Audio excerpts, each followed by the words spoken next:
This question starts off kind of simple, but then gets into all sorts of interesting things that you should know about in Python. So the question starts off with, write a function that prints all the names of files in a directory, writing a string provided as an argument. Okay, not so bad. But then also print all file names in subdirectories. You might be thinking, okay, maybe I can use os.walk for this. But then you cannot use os.walk. All right, and now it's getting a little harder. So let's talk about all these different pieces together. The idea is that we're going to write a function called print file names, and it's going to take a dir name as an argument.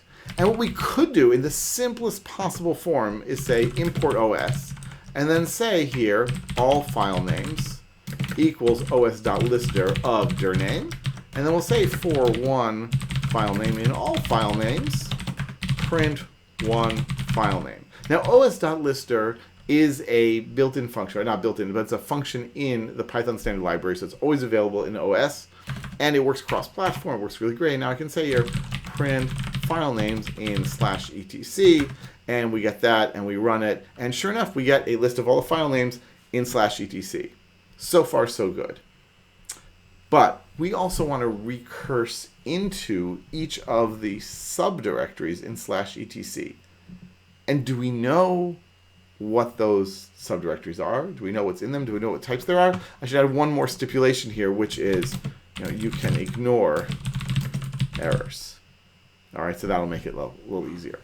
Okay, so how are we going to do this? Well, I'm going to actually import a different module than OS. I'm going to import, well, we're going to get to OS, but I'm going to say import glob. And glob.glob works a little better, I think, than os.listdir because it lets you use patterns like stars and question marks and things. So now instead of saying all file names equals os.listdir and say glob.glob, but it can't take a directory name. If I do that, then it's going to work a little funny. It's just going to give me /etc because it's looking for a pattern, not for a directory name. So I'm going to want a pattern there. I'm going to write something like dir name plus star, but heaven help us if we use plus, because maybe it's a slash, maybe it's a backslash. So I'm going to say here, from os.path import join. And os.path_join is this great version of join that works on file systems. It knows all about slash and backslash and everything. It really works really nicely. So now I can say glob.glob of join of dir name and star. And now when I do that, what do you know? I get a list of all the file names there. Plus, one of the nice things about glob.glob is that it returns a full path name. And that's really going to come in handy now. Okay, so far so good. So we have a list of all the file names there. But maybe I want to include the subdirectories there. So how are we going to do that? Well, there's another function in os.path. I can say from os.path import join and isdir. And isdir will tell us, is something a directory or not? So here's what I'm going to do. I'm going to say here, if isdir one file name, then I'm going to say here, print, I'll put a little tab, star there. This is like super ugly. You know what? Let's do this. Let's do this. If isdir one file name, then print tab star. Let's just do this. Star and one file name. Otherwise, we'll just print one file name.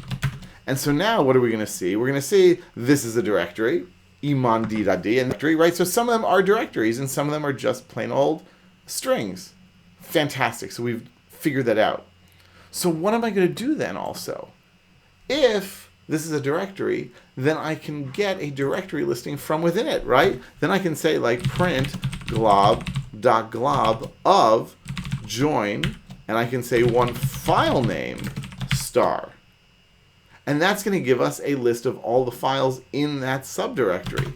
And sure enough, now if we run it, look at this. We're now getting a list of all the files within that subdirectory. But this will only go down one level. It's not going to go down recursively ad infinitum. And this is not exactly the way we wanted to print it out. What can I do? What if I were to take all of these file names from here, all of these file names that appear, and add them to all file names? Then we'll just keep recursing down and down and down. And indeed, I can say here, all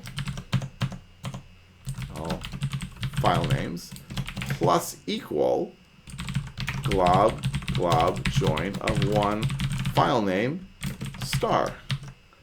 And if I do that, then we're just going to get more and more and more and deeper and deeper and deeper here until we get all of the file names. So you can see that I'm getting, increasingly deep in my directory structure here. We might have to go down quite a bit to see the whole thing.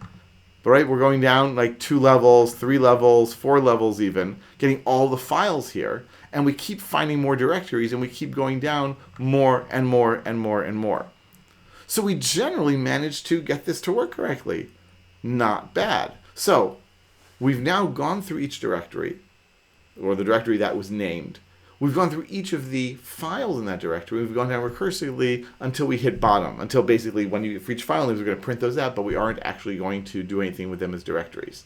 Now, I didn't take care of any errors here, but that assumes that I have permission to look at all this. If I really, really wanted, I could put it inside of a try and accept clause, but I don't think that's necessary right here and for now. All right, so this shows us. By the way, I want to add one more thing here, which is I'm doing something which I actually don't like to do very much, which is I've got a for loop here, and I'm modifying the list on which I'm iterating in that for loop within the for loop. This is not the best of ideas. You can get into trouble doing this unless you really, really are sure that you know what you're doing, because you can set yourself up to have an infinite loop. If you just keep adding and adding and adding to the list, it gets longer and longer and longer. But the list iterator is totally okay with doing this. Right, so let me just give you a shorter example of this, and then a shorter counter example as well. So if I say here, for example, if I say my list equals 10, 20, 30, and I'm going to say for one element, or for one item in my list, I'm going to say print one item. Then I can say here, if one item is less than 100,000, then I'm going to say my list append one item times one item. And so now as we do this, we're going to go through and we're going to print bigger and bigger numbers until we get to something that's above the 100,000 mark, and then we're just going to stop. So you can see how this actually works pretty well. What if I do this? What if I say D equals A1, B2, C3? And I say here something like this: for key value in D items, print, let's do here key colon value. So far, so good, right? We're going to print our keys into values. And now I'm going to say something like this. I'm going to say here, if the len of the key is less than 4, then I'm going to say here, D of key times 2 equals value times 2. So A, right? So if we have A1, that's going to become AA2. All right, that's my plan, at least. And we're going to print this out. And we're going to say here, right, as long as it's less, if it's less than 4, otherwise we're going to ignore it. What happens when I do this? A1, and then, doesn't like that runtime error. What did we get this runtime error here? Dictionary change size during iteration. In other words, the list iterator has no problem whatsoever with us adding to the list while we're inside the for loop. Whereas the dictionary iterator does not like this at all. You can't change a dictionary while you're iterating over it. Now you could, of course, do you could do a list of d.items, or turn that d.items into a list. That's not really going to get us what we want either, but that's at least closer, perhaps. Okay, I think we've covered this in enough detail. On to the next question.